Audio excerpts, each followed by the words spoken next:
గడిచిన 1 ఇయర్లో అంటే 2023 ఫిబ్రవరి నుంచి ఈ ఫిబ్రవరి వరకు చూసుకుంటే ఈ దేశం మొత్తం మీద బియ్యం ధరలు దాదాపు 15% పెరిగాయి. అంటే చాలా పెద్ద ఇన్ఫ్లేషన్ అనమాట ఇది.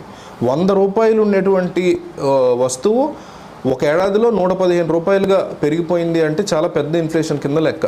సో ఇప్పుడు మార్కెట్లో మీరు బియ్యం ధరలు చూస్తే 60 పర్ కేజీ, లేకపోతే 70 పర్ కేజీ, 45 దాటి నాణ్యమైనటువంటి బియ్యం దొరికేటువంటి పరిస్థితి విపరీతంగా పెరిగిపోయింది. అటువంటి పరిస్థితుల్లో వచ్చింది భారత్ రైస్. 29 రూపాయలు పర్ కేజీకి కేంద్ర ప్రభుత్వం ఇస్తున్నటువంటి ఈ రైస్ని ఎట్లా పొందాలి, ఆంధ్రప్రదేశ్ వాళ్ళు కానీ తెలంగాణ వాళ్ళు కానీ దేశంలో మిగతా వాళ్ళు కానీ ఎట్లా పొందాలి అనే దాని గురించి నేను ఈ వీడియో చేస్తున్నా. మొత్తం క్లియర్గా నేను మీకు ఎక్స్ప్లెయిన్ చేస్తాను. సో ఈ వీడియోని మీరు ముందు స్టేటస్లో పెట్టుకోండి, తర్వాత చూడండి, ఎందుకంటే తర్వాత బిజీ అయిపోతారు వీడియో లాస్ట్లో.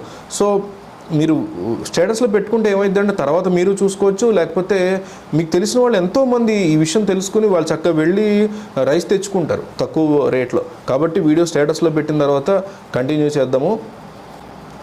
ఇప్పుడున్నటువంటి పరిస్థితుల్లో సామాన్య మధ్యతరగతి ప్రజలు ఈ బియ్యం కోసం బారులు తిరుగుతున్నారు. ఈ క్రమంలో ఈ బియ్యం కామర్స్ వెబ్సైట్లో అందుబాటులోకి వచ్చిందని చాలా ప్రచారం జరుగుతుంది. ఇది నిజమా కాదా అని చూద్దాం. అంటే ఆన్లైన్లో 29 రూపాయల పర్ కేజీ భారత్ రైస్ దొరికేది ఒరిజినలా కాదా, అసలు అట్లా దొరుకుతుందా లేదా, ఇది ఒరిజినల్ న్యూసా కాదా అనేది చూద్దాం. 2 రోజుల క్రితం కర్ణాటకలోని కోలార్లో కేవలం 2 గంటల్లోనే 10 టన్నుల బియ్యం అమ్ముడుపోవడంతో ఈ బియ్యానికి ఎంత డిమాండ్ ఉందో అర్థమవుతుంది. బియ్యాన్ని 29 రూపాయలకే విక్రయిస్తున్నారనే వార్త తెలియడంతో ప్రజలు బైకులు, ఆటోలు, కార్లు వేసుకొచ్చి 5 కేజీలు 10 కేజీలు కొనుక్కుని వెళ్ళిపోయారు. కొద్దిసేపట్లోనే మొత్తం స్టాక్ అమ్ముడుపోయడంతో రక్తసిక్తాలతో తిరిగి వచ్చినట్టు నివేదిక పేర్కొంది. దేశంలోని చాలా ప్రాంతాల్లో ఈ రకమైనటువంటి కథనాలు నడుస్తున్నాయి. ఫుడ్ కార్పొరేషన్ ఆఫ్ ఇండియా 2 సహకార సంఘాలకి 5 లక్షల టన్నుల బియ్యాన్ని అందిస్తోంది. National Agriculture Cooperative Marketing Federation of India Limited, National Cooperative Consumers Federation of ఇండియాలకు అందిస్తోంది. ఈ ఏజెన్సీలు 5 కిలోలు 10 కిలోల ప్యాక్లతో బియ్యాన్ని ప్యాక్ చేస్తాయి. భారత్ బ్రాండ్ కింద తమ అవుట్లెట్ల ద్వారా రిటైల్ చేస్తాయి. ఈ కామర్స్ ప్లాట్ఫామ్ ద్వారా కూడా బియ్యాన్ని విక్రయిస్తున్నారు. అమెజాన్, ఫ్లిప్కార్ట్లో ఉందా అనేది చూద్దాం. ఫిబ్రవరి 6న ప్రభుత్వం ఈ కార్యక్రమాన్ని మొదలుపెట్టింది. నెటిజన్లు తమ అభిమాన కామర్స్ సైట్లైన అమెజాన్, ఫ్లిప్కార్ట్లో అందుబాటులో ఉందో లేదో తెలుసుకోవడానికి గూగుల్ చేస్తున్నారు. ఈ 2 కామర్స్ సైట్లో ప్రస్తుతానికి భారత్ రైస్ విక్రయించట్లేదు. జియో మార్ట్ వెబ్సైట్లో మాత్రమే భారత్ రైస్ లిస్టింగ్ ఇచ్చారు. ఈ విషయాన్ని గుర్తుపెట్టుకోండి. చాలామంది అమెజాన్, ఫ్లిప్కార్ట్లో వేరే ఫేక్ రైస్ అమ్ముతున్నారు. కాబట్టి అందరికీ తెలిసేలాగా షేర్ చేయండి ఈ వీడియోని. ఇక ఆంధ్రప్రదేశ్ సంగతి నేను చెప్తా కాసేపట్లో.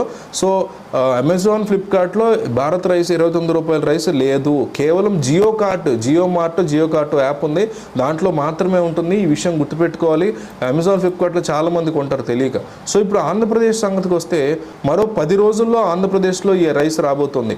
ఉమ్మడి అనంతపురం కదిర్లో ఇటీవల విజయవంతంగా ప్రయోగాత్మకంగా చేశారు. శుభ్రంగా అమ్ముడుపోయింది.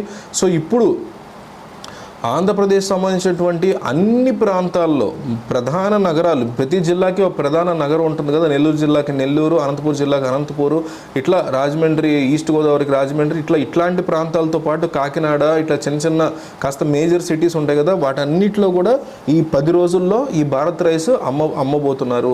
లేదు మాకు ఆన్లైన్లోనే కావాలంటే జియో కార్ట్ వెబ్సైట్కి వెళ్తే డెఫినెట్లీ మీరు కూడా ఆ రైస్ని కొనుక్కోవచ్చు. నేను ఇందాక చెప్పినట్టు ఈ వీడియోని మీరు వాట్సాప్ స్టేటస్లో పెడితే ఎంతో మందికి ఇన్ఫర్మేషన్ ఇచ్చిన వాళ్ళు అవుతారు. 10 రోజుల్లోనే ఈ భారత్ రైస్ అనేటువంటిది 29 రూపాయల కేజీ బియ్యం రాబోతుంది. డెఫినెట్లీ వీడియో షేర్ చేసి వాట్సాప్లో పెట్టండి. అందరికీ ఇన్ఫర్మేషన్ అందిద్దాం.